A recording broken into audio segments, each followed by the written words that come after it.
Fala galera, mais um vídeo para o nosso canal e esse vídeo é pertinente. Convocação de Carlo Ancelotti para os 2 próximos jogos da seleção brasileira. Mas antes, quero agradecer a você por estar aqui sendo inscrito, acompanhando os nossos vídeos e sobre tudo que a gente vai comentar aqui no nosso canal. Vamos lá? Carlo Ancelotti convocou o Brasil para os próximos 2 compromissos. Dia 4 de setembro, no Maracanã, um jogo válido pela 17ª rodada diante do Chile. Um jogo que promete casa cheia e será despedido nas eliminatórias, onde o Brasil já garantiu vaga na Copa de 2026 perante os seus adeptos. E depois, 5 dias após, no dia 9 de setembro, vai encarar a Bolívia nos 4.100 metros de altitude em El Alto. Jogo complicado. Mas o que chamou atenção e até repercutiu mundialmente foram os nomes que ele não chamou: Neymar, Vini Júnior e Rodrigo. O Vini Júnior até foi entendido, né? Ele deu explicação óbvia após o confronto, onde o Vini mesmo toma o cartão amarelo diante do Paraguai e fica fora por questões de cartões, ter tomado o 3º amarelo, já não enfrentaria a seleção chilena no dia 4 no Maracanã e também não há necessidade de chamá-lo para ir na Bolívia, visto que o Carlo Ancelotti falou que já conhece o futebol do Vini, por onde trabalhou com ele no Real Madrid. Já o Rodrigo, a ausência notada também na primeira convocação do Ancelotti, novamente ficou de fora e até curiosidade, na entrevista coletiva ele fala, né, que o jogador tem que estar bem tecnicamente, se qualquer coisa que ele queira saber, ele tem um número do Carlo Ancelotti, até por ter também trabalhado muito tempo com ele. E chama atenção, né, deve ter chamado sua também, porque o Rodrigo foi muito tempo utilizado pelo Ancelotti, titular absoluto, ajudou muitos qualifies, principalmente contra o Síria, aquele que ele decide o jogo com passe, gol de cabeça, enfim, não foi convocado, está passando um período de instabilidade nesse mercado europeu. O Manchester City, que é ele, o Tottenham ofereceu 90 milhões de euros, também agora com a camisa do Real Madrid, teve a oportunidade contra o Real Oviedo de titular no time de Xabi Alonso, ficou chateado pela substituição, enfim, é tema para o próximo vídeo sobre o início da temporada europeia desses brasileiros que estão principalmente no Real Madrid. Já Neymar, ele também manda um recado direto, né, um craque da seleção brasileira, e pega parafraseando até o próprio Ney, que no pós-confronto do Campeonato Brasileiro, em um jogo diante do Vasco, ele mesmo até é questionado, mas...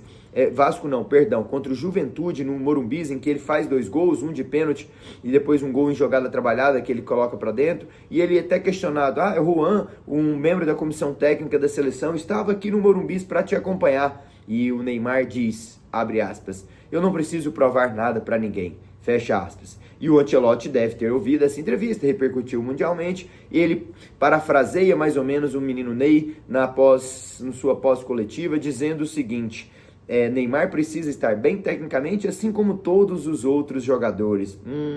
E ele não precisa provar nada para ninguém, todos nós já o conhecemos. Então, se já o conhecemos, já sabemos o que ele pode dar, é verdade que ele não está entregando aquilo que o Carlo Ancelotti quer. Ele recentemente teve mais uma nova lesão, vai ficar fora de alguns dos próximos jogos do Santos, e o Neymar vive momentos difíceis, momentos de indecisão na sua carreira, né? O Santos vive um momento ruim, tem a chegada do Vojvoda agora no time santista, pode ser que nessa reta final do Brasileiro o Neymar consiga encontrar a boa forma, mas o que vai chamar a atenção mesmo vai ser de janeiro a maio, quando no início da metade da temporada europeia ou início da temporada brasileira, como o Neymar vai estar fisicamente, sem lesão, correndo, vai estar conseguindo competir a alto nível. Nunca me esqueço da frase do Jorge Jesus, quando disse que o Neymar não estava no nível competitivo dos seus atletas. E ele estava certo, muitos questionaram, muitos falaram, quem é o Jesus para falar isso do Neymar? Quem é o Jesus? Mas ele acompanhava e ele tem o medidor de nível de carga, nível de potência, nível de força, nível de aceleração, de duelos, ganhos, enfim, e nós não acreditamos no que dizia o Jorge Jesus.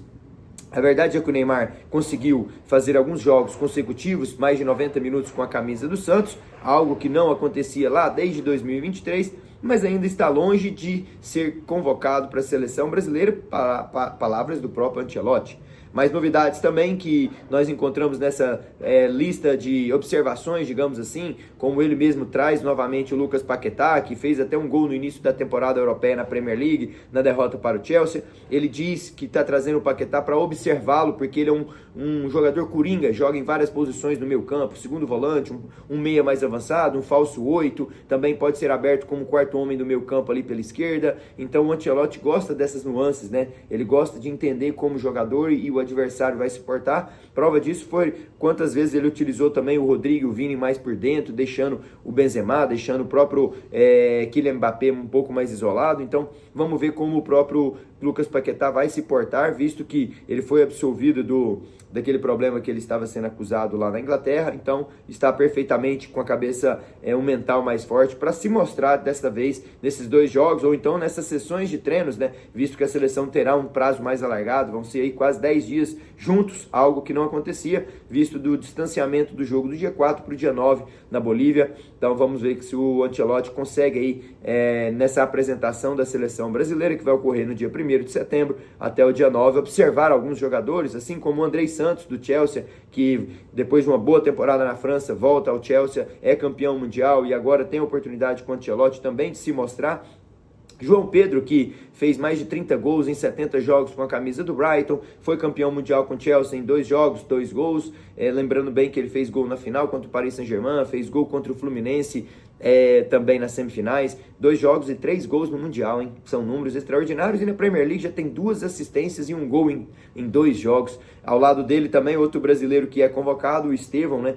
Que tem números muito bons com a camisa do Palmeiras, são mais de 70 jogos também, e mais de 30 gols, 15 assistências. Então assim, o Estevão também ganha essa oportunidade, chegou no Chelsea, não se intimidou, já chegou ganhando moral dos jogadores, e na ausência do Cole Palmer no jogo contra o West Ham, ele entra de titular e vai super bem, eleito o Man of the Match, com uma linda assistência para o Enzo, jogadas individuais, personalidade. Então isso tudo conta também para o Ancelotti estar sempre assim observando alguns jogadores. O lado mais fraco dessa convocação, para mim, sem dúvida, são as laterais, tanto a direita quanto a esquerda. Vemos o Wesley, que estreou fazendo gol na Roma, mas é ainda o jogador mais versátil, digamos assim, em termos ofensivos. Mas também nós vemos Alexandro ainda, do Flamengo, ele que foi contratado para ser um terceiro homem ali do sistema defensivo, não propriamente um lateral, algo que ele nem vinha desempenhando mais na Juventus de Turim, seu último clube. Mas enfim, eu vejo também Caio Henrique muito abaixo, um jogador muito limitado para um nível de uma seleção brasileira.